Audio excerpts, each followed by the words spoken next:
During my last winter at home during childhood, Daddy deemed me experienced enough on a horse to promote me to some long-distance jobs of cowpunching. A heavy snow fell during the winter, and that night he did some thinking. The next morning, he asked me if I want to take a jaunt down to King's Bench. He said he wanted to push some cattle up on a little bench called Stinking Water, 'cause they would be able to eat snow for water and browse on that good feed up there. Now, he and Grandpa King and some of these other Boulder cattle ranchers were probably the only men in the world who thought such jobs needed doing. I argued with him. I was so nervous about being his helper, and it turned out I was right to be worried. We set off for King's Bench at quite a fast pace. The next morning, I found out that on this trip that the winter range had been divided, so Daddy and Cecil, Grandpa's hired man, wouldn't have to ride the range together anymore. Ever since Daddy took away some of Cecil's precious pasture that really belonged to Grandpa, his resentment could not be contained. And he and Daddy's quarrels turned so ugly that the Kings decided to solve the problem by separating their cattle and splitting the winter range after all those years. That way, Daddy and Cecil would not have to ride the range together anymore.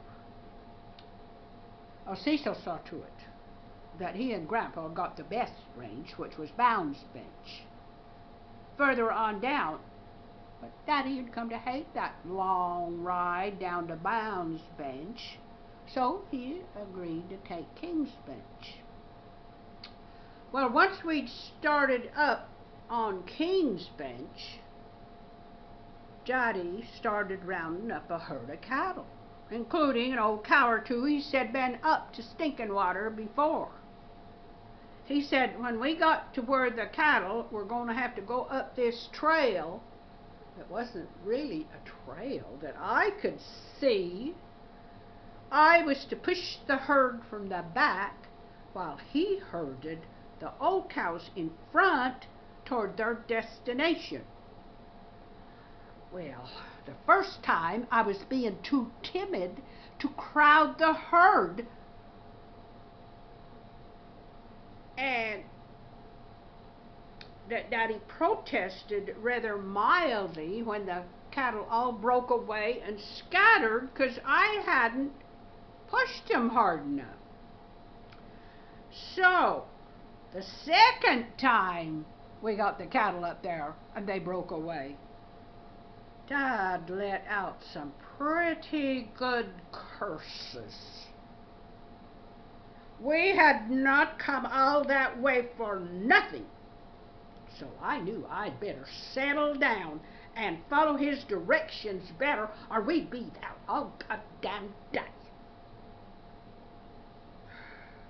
When he yelled, "Push 'em! Push 'em!" The third time I spurred my horse hard, determined not to let one critter turn back. I saw the cattle jostling that heifer toward the edge. I still couldn't believe it. When she tumbled off into what sounded like a bottomless gorge. You could hear her bearing a long time after she fell. I'd kill that heifer for sure. I kept on pushing the rest of the cattle at Daddy's command till we got all but her up on Stinking Water. we started back, Daddy acted pretty disgruntled over what had happened to his heifer. He cussed practically all the way home. He said that heifer's death had wiped out all the profit of him and me coming all the way down there to get those cattle up on Stinking Water and get to that good feed. He was mad enough I didn't dare argue with him, but I did hope it would be quite a long time before he thought up some other cowpunching job for him and me to do.